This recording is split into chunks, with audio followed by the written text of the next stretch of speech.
When I came back to Pakistan, it was a very, very difficult time, first with COVID.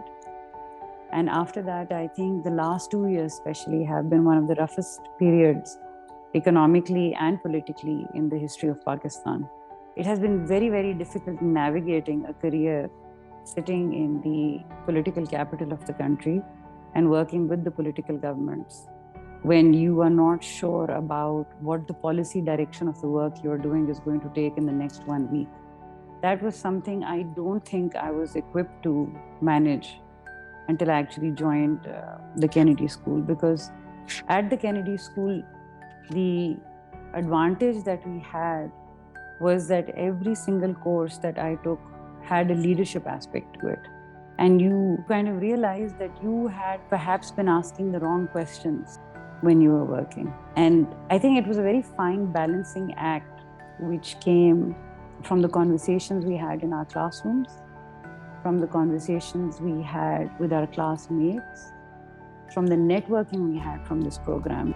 So that exposure to the teachers, to the students, to the courses, and also for me, because I interacted very frequently with Marian and with a number of class fellows of Benazir Bhutto.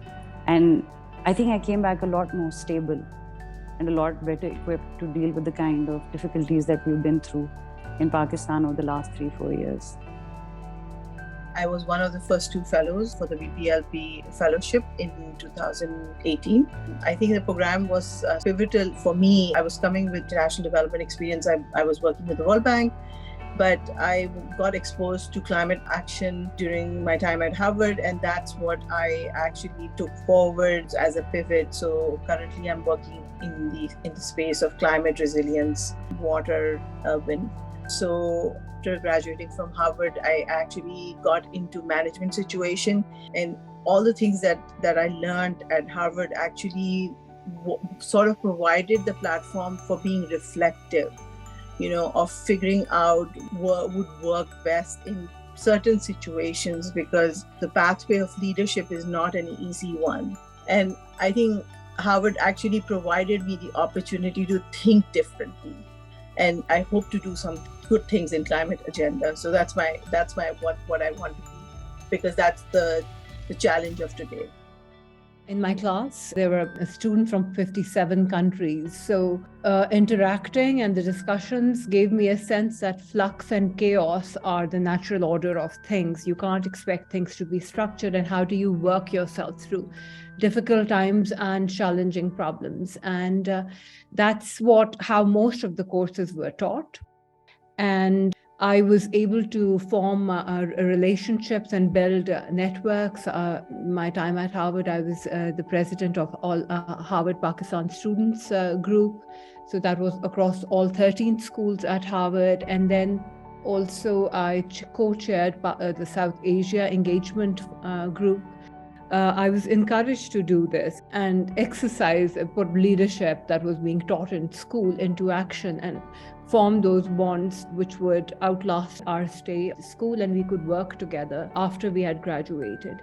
And when I graduated, at the time, COVID had happened, and in the last semester, our classes went online, and I saw all the professors and students come together and how we were discussing on how to put into practice newer and more innovative solutions to the way the world was evolving.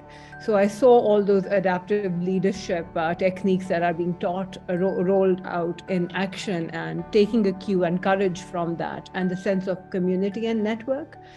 When I went back to Pakistan, I joined the government and I supported the government's response to COVID, the national response. It was called the National Command and Control Center. It was a joint civilian and army effort. And some of my class fellows and I developed an artificial intelligence-based solution which helped the government put into practice smart lockdowns. So this is something that was, so the courage that to try out newer things and also push myself and use my network and knowledge and implement it at a time when things were very uncertain. This was a completely new strength that I found and discovered at my time at the Masons program.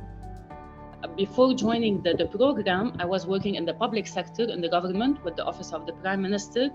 And after completing my master's degree and the fellowship, I returned back to my previous position as an economic expert with a background in civil engineering. The way I selected my courses was beneficial for my work, at the same time connected to what I was doing previously. I took with Professor Stevens the course on economics of climate change and environmental policy.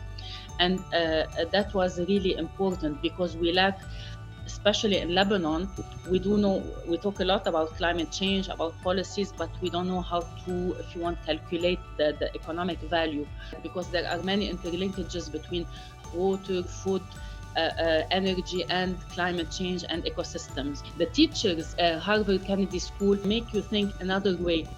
The people are all achievers, they are all the best that I've really had the chance to meet, and they had also the highest human qualities. So I think it's a mix, the knowledge, the tools, the research, and the people.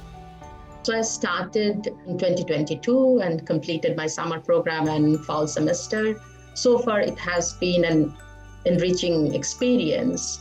In addition to, taking some courses on family policy, migration, refugee, and human rights that are my core areas of work, because I have worked in international development on child rights and family policy issues for many years. I have also been taking leadership courses and policy influencing type of courses.